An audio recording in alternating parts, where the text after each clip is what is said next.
Assalamualaikum warahmatullahi wabarakatuh. Jumpa lagi dengan saya di pelatihan fasilitator pembelajaran digital Kabupaten Sinjai kelas A.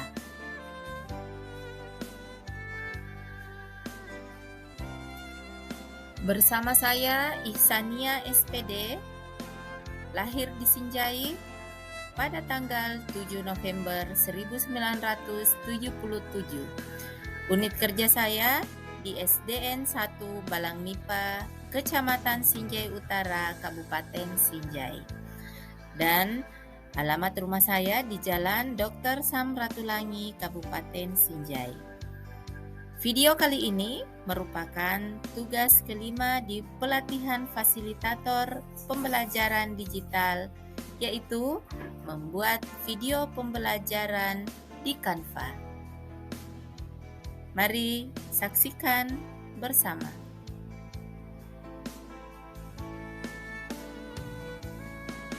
Hai anak-anak macaku yang hebat, bagaimana kabarnya pada hari ini? Ya, alhamdulillah tentu sehat semua. Ya, pada hari ini kita akan belajar di tema 1, subtema 1, pembelajaran 1 mengenai organ gerak hewan.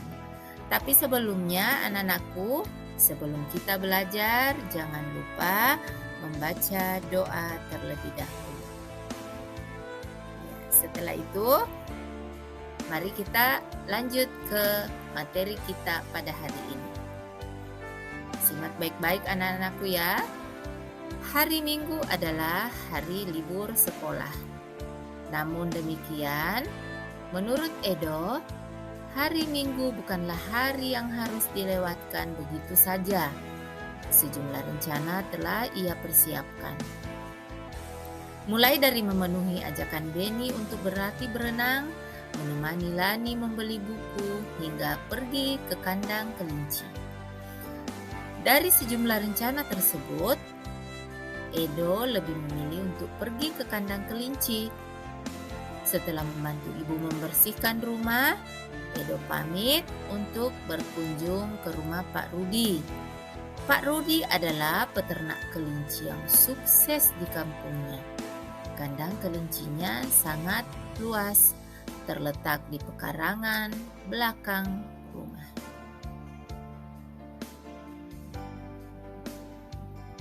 Ya, di subtema 1 ini, seperti yang telah Ibu Guru sampaikan, jadi kita akan belajar mengenai organ gerak hewan. Sekarang Ibu Guru lanjut. Pak Rudi sedang sarapan di serambi belakang rumah dekat kandang kelinci. Serambi itu terbuka, sehingga pemandangannya sangat luas. Udara pagi juga dapat leluasa masuk. Selesai sarapan, Pak Rudi mengajak Edo untuk melihat-lihat kandang kelinci. Edo senang sekali. Dia melihat kelinci meloncat-loncat, saling berkejar-kejaran. "Kamu terlihat senang sekali, Edo," kata Pak Rudi. "Benar, Pak Rudi. Saya senang memperhatikan kelinci-kelinci yang lincah meloncat ke sana kemari," jawab Edo. Memang demikian. Kelinci dapat meloncat-loncat dan berlari seperti tidak pernah lelah karena memiliki organ gerak yang kuat, kata Pak Rudi.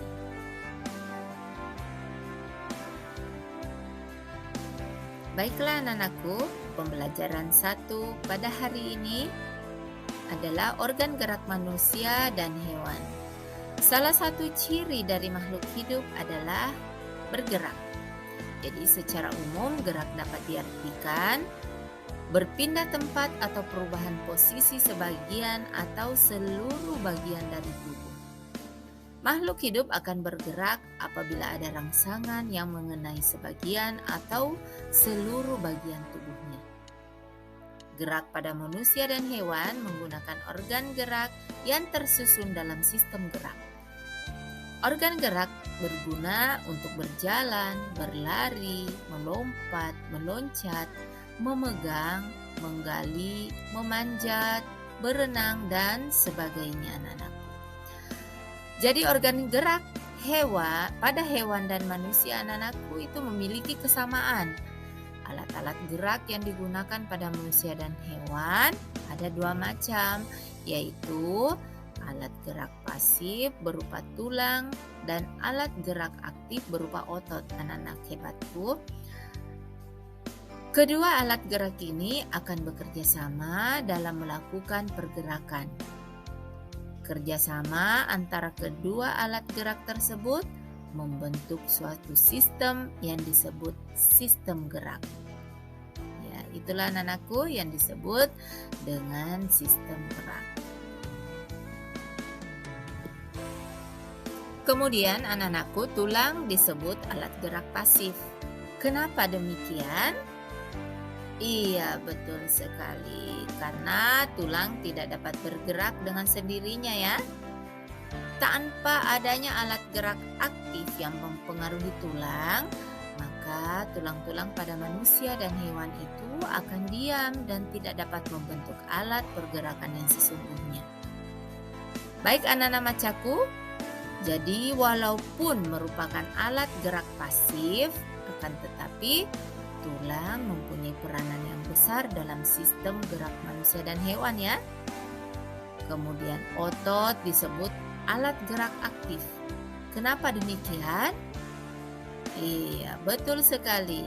Jadi ini yang perlu anak-anakku ingat, bahwa otot disebut alat gerak aktif karena otot memiliki suatu senyawa kimia yang membuatnya dapat bergerak.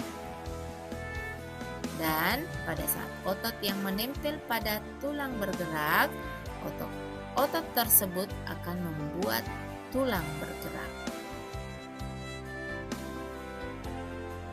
Baiklah anak-anak macaku yang hebat, jadi teks yang berjudul organ gerak hewan dan manusia tadi terdiri dari 5 paragraf. Masing-masing paragraf tersusun dari ide atau gagasan pokok ditambah dengan kalimat-kalimat pengembang. Yang mana yang dikatakan dengan ide pokok? Iya, betul sekali. Jadi ide pokok adalah gagasan yang menjadi dasar sebuah paragraf. Kemudian ide pokok disajikan ke dalam bentuk kalimat utama ya anak-anak macaku yang hebat. Dan kalimat utama yang memuat ide pokok ini bisa berada di awal paragraf, di tengah paragraf, atau di akhir paragraf. Baiklah anak-anak macaku yang hebat, kali ini tugas anak-anak macaku yang pertama adalah menemukan ide pokok dan kalimat pengembang dari masing-masing paragraf yang ada pada bacaan tadi. Dan bisa anak-anakku perhatikan contoh pada paragraf 1. Ide pokoknya adalah salah satu ciri dari makhluk hidup adalah bergerak.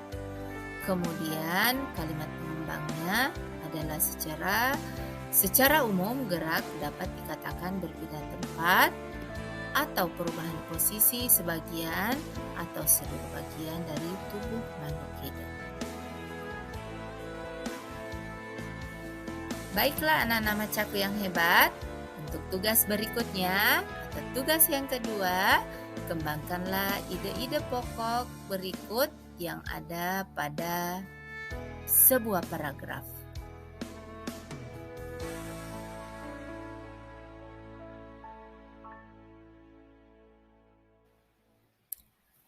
Demikian video pembelajaran saya pada kali ini. Terima kasih atas perhatiannya. Assalamualaikum warahmatullahi wabarakatuh.